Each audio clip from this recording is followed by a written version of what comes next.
And the next panel is called Talk to My Lawyer. Every element of internet radio ad serving, user privacy, copyright royalties, has often complicated legal issues to consider. I think everyone that's grown up in this industry is aware of the different legal harangues that we've been through, and a lot of them have been settled, but there are still some that are unsettled. The experts on our next panel will shed some light on the issues and hopefully some of the settled issues as well. Tom Taylor will moderate the panel. Tom says he grew up in a radio station and programmed a number of them, including WPST in Trenton.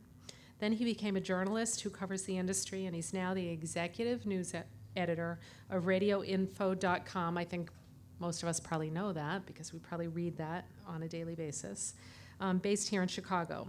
And he writes the daily newsletter named TRI. Please welcome Tom Taylor. You're welcome. Well, we have no ninjas. I don't think we have any nurses. And what was the other one? We got nerds. So if the panelists want to come up, we have 3 of those. They're not nerds. We have 3 panelists, 4 chairs, so pick a chair that you like. That's Angus coming up. That's Colin. I want you to know that Colin, and that's David Oxenford, Colin has the best email for an attorney I've ever heard in my life. It's C. Rushing, which is what? Crushing. How's that for an email for an attorney? Pretty good. And you wanted it, right? I think it says something about what he does, you know. Okay, we'll get into that. All right, okay. Sometimes talk to my lawyer is said in a less than friendly way. Today we have 3 friendly counselors at law. We got 20 minutes. We're going to talk about a number of areas. I want to ask each of them basically one question. Keep going back and forth. At the end, if you've got questions, please ask, and also know that at the party, and by the way, always trust Kurt Hansen to buy pizza for you. Kurt knows where to buy pizza in this town. The party, I think they'll all be around. So if there's something that's in your brain that you want to talk about later, call any one of these folks and they'll be happy to talk. So first, royalties. Colin Rushing, General Counsel of Sound Exchange, overseeing legal, regulatory, and corporate efforts, supervising rate-setting proceedings, and directing enforcement. So before Soundex, Colin worked at the Wilmer Hale Law Firm. And Colin, we all deal with Sound Exchange. Can you explain it just very schematically, very quickly, what Sound Exchange does?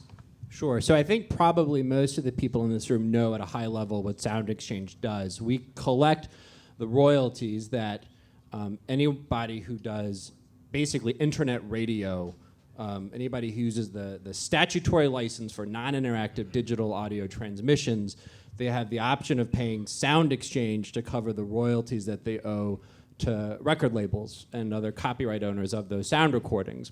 Now, there are 3 points that I sort of want to emphasize about Sound Exchange. We're obviously complicated in our relationship with services as a number of different levels, but there are 3 basic points that I want to leave you with. One, if it wasn't for Sound Exchange and the statutory license, there would still be an obligation to go out and actually get licenses, that is, get permission from all of the record labels and other copyright owners of the sound recording. So what you get with Sound Exchange is a true one-stop shop. You send us 1 check every month and the reporting, and that covers your obligation for 100% of the commercially released sound recordings that you are using on your internet radio services. The second point I want to leave you with is, and not a lot of people in this room may know this, Sound Exchange is unique in the sound recording business in this way. We collect performance royalties. They are owed for the use of the sound recordings. The sound recordings are owned by the copyright owner, which is typically a record label. Notwithstanding that, fully half of the performance royalties that we collect goes directly to the artists themselves. So even if the artist is under contract with their record label, even if they still owe money to the record label in the form under their contract, we still send half of the performance royalties directly to the artists. And the third point, and this is something that we're really happy about, the rates that exist now go through 2015. The huge majority of the services that use the Sound Exchange license are operating under rates that were negotiated with webcasters. These are negotiated rates. I think it's ushered in a period of rate stability. We can have differences of opinions about the rates themselves, but That'll be in 2 guests from now. But one of the things that we've seen is when we go to these panels, we're not talking about rate disputes and what's going to happen. There's certainty about what the rates are, and people are building businesses around those rates. And we're working with services as business partners, and it's a role that we really relish. David Oxenford. Let me just jump in for 1 second, because Colin is a really nice guy. He's a neighbor. I mean, I've seen the guy in his bike shorts, which is really an exciting thing to see. But you have to remember that even though the rates are set through 2015, after 2015, we don't know what they're going to be. And there's going to be a fight, probably again in 2015, as to what those rates should be. So we all should be thinking about now the strategy that's going to be employed at that point, because I can guarantee you, Colin and all my other friends at Sound Exchange are thinking about what they're going to be doing for the royalties in 2016. Let me mention that David is a partner in the D.C. office of Davis Wright Tremaine. He has 30 years of experience representing broadcasters and the FCC and other places. He's also worked with webcasters, including Live 365, for the past 10 years. And he's the principal author of the Broadcast Law blog, which I heartily recommend to you. I check it every day as a journalist. David, you want to say any more there, or should we go over to the gentleman to your left? Angus?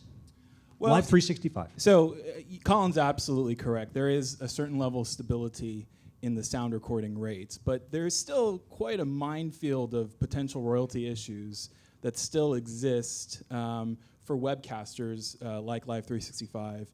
I'll just focus on a few that I'm working on. One is international. I heard Kurt talk earlier about global opportunities for webcasters. Just keep in mind, while there are opportunities, there's also potential royalty obligations. So if you're a webcaster and you're not geo-blocking, and so that means you're streaming wherever, there's a good chance as you get bigger, the foreign performance rights organizations are going to be contacting you in the very near future. So just keep that in mind if you're thinking about expanding globally, or if you're already global. Another thing is that so Colin's organization deals with the sound recording rights. ASCAP, BMI, and CSAC, they deal with the music composition rights. And there was a recent development that occurred a few months ago about EMI withdrawing one of its major publishing catalogs from ASCAP, at least with respect to digital licensing. And what that's effectively created is another PRO that you got to deal with in terms of getting a license with. So you got to go with ASCAP, you got to get BMI license, you got to get a CSAC license, then now you got to get an EMI license. And if other of the major record labels do something similar, basically withdrawing from the major PROs, then you're going to have to get licenses from all of them as well, Sony, Warner, Universal. So that just creates additional complexities for webcasters to make sure that they are properly licensed. Yeah, there's one other thing that we ought to jump in on here. Colin made a good point that he covers through Sound Exchange non-interactive webcasting, and that's basically a radio type service where the listener can't dictate what they're going to hear next.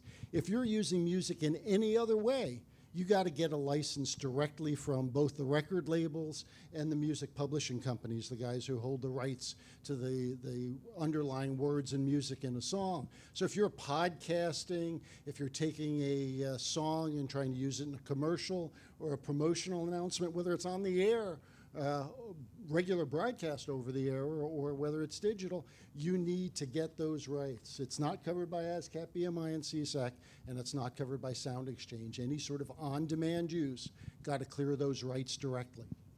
Should mention that Colin, let's go to Colin.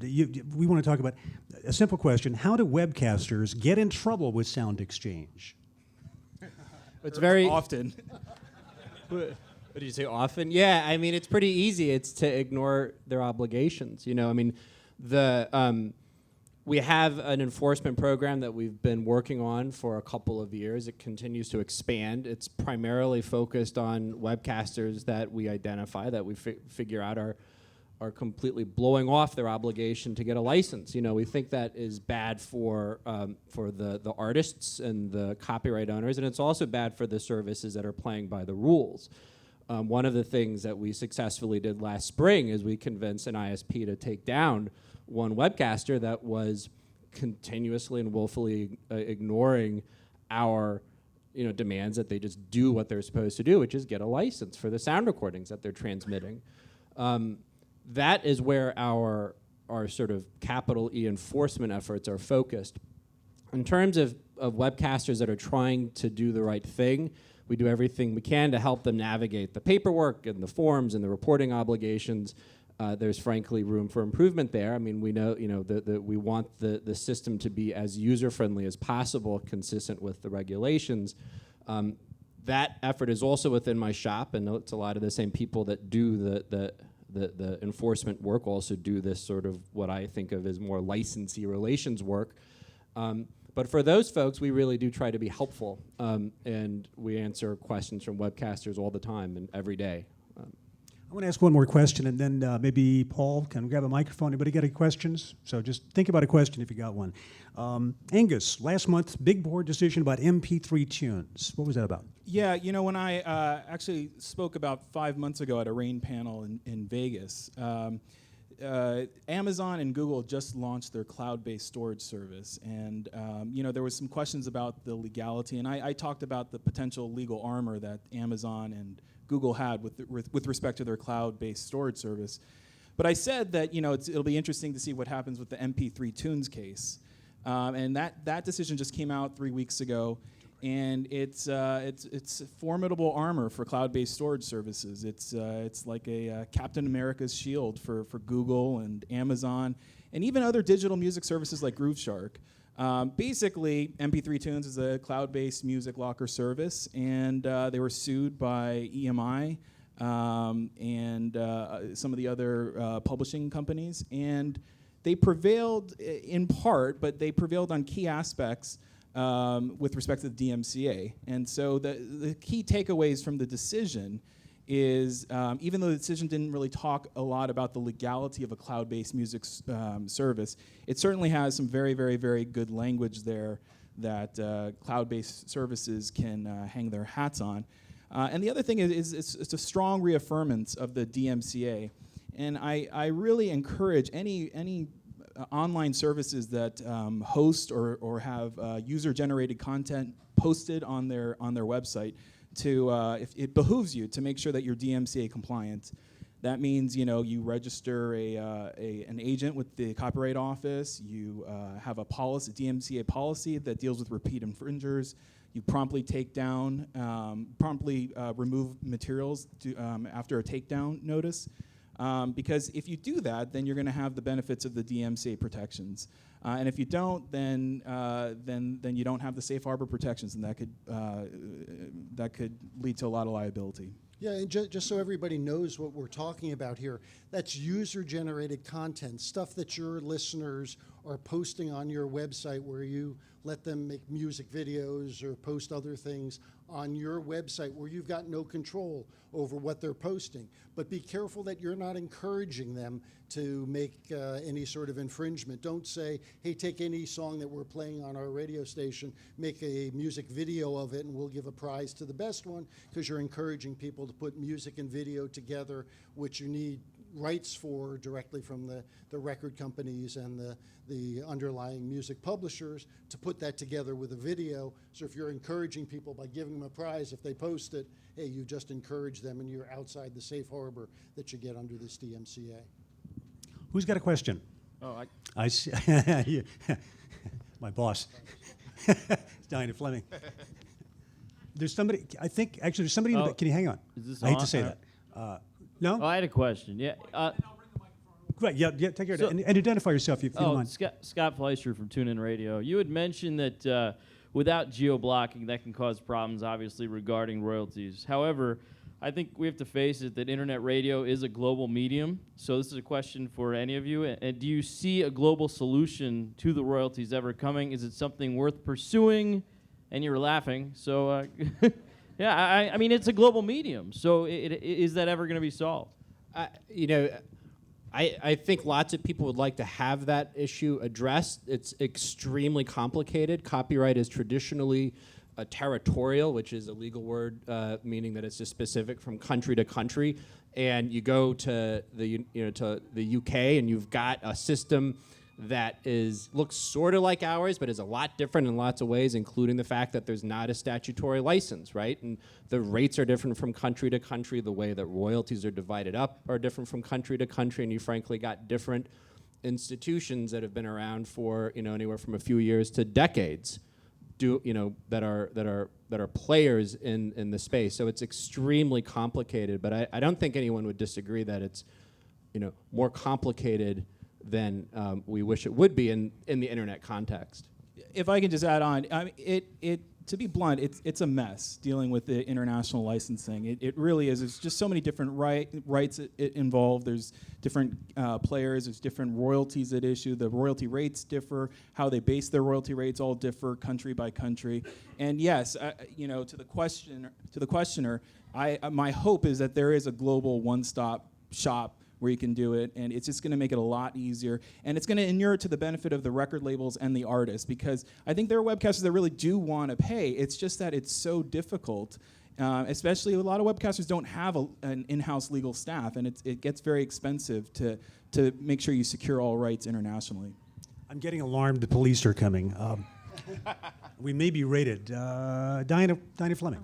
Yes, thank you. I asked a question earlier about building a mobile version of a website, and I know this is gray legal area because it probably hasn't been figured out yet.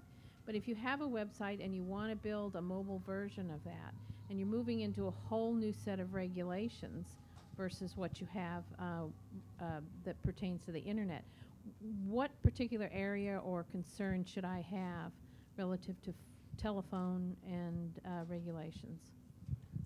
Because I'm kind of combining the two. I'm not sure that there really is a whole new set of regulations that you're facing when you're putting your app on a mobile platform.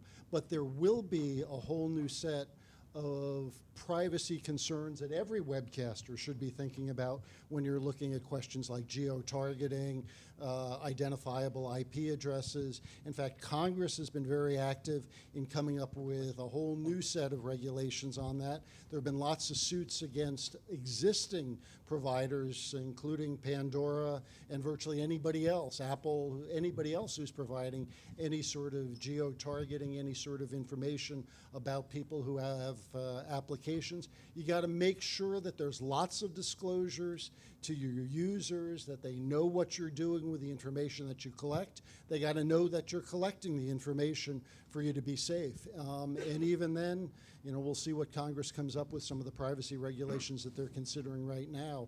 But for the most part, the most important thing is disclosure in plain English about the information you're collecting and what you're going to do about it. I love it when lawyers talk about plain English. And these guys can all do that. On a mobile app, if you put one of those long disclaimers that's 53 pages iTunes, of legalese, you login. can't read it. Oh, no, Lord. Forever. One last question. Yeah, this question's for Colin. And maybe Angus could chime in on this too. Is there how much discussion is there inside of Sound Exchange, and are there any dissenting voices that feel the rates are too high and are actually stifling growth and investment in the space? Can we get a court reporter on this one? Yeah. You want to show hands on? I mean, so right now, honestly, there's not a lot of discussion about webcasting rates because we went through that fight 3 years ago. What we see at Sound Exchange is the industry growing. I mean, we see a lot of growth, and that's what we hear about today, and that's what we saw in Kurt's presentation. And yeah, I mean, it's not necessarily easy, and certainly there are challenges as there are in any business, but we feel like it's our obligation to maximize the value of music. And the rates, like I said, the rates that are set now were negotiated. They were the product of negotiation for the most part. If there's not a settlement, we don't have the ability to say no, then the rates are litigated, and each side puts on their case before the copyright royalty judges, and the rates are adopted, and they are what they are.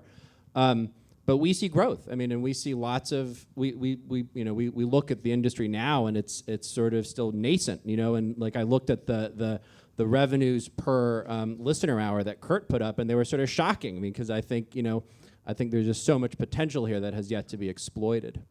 If I could just add in, so I agree with Colin that there is certainly growth. I mean, Sound Exchange releases its information every year.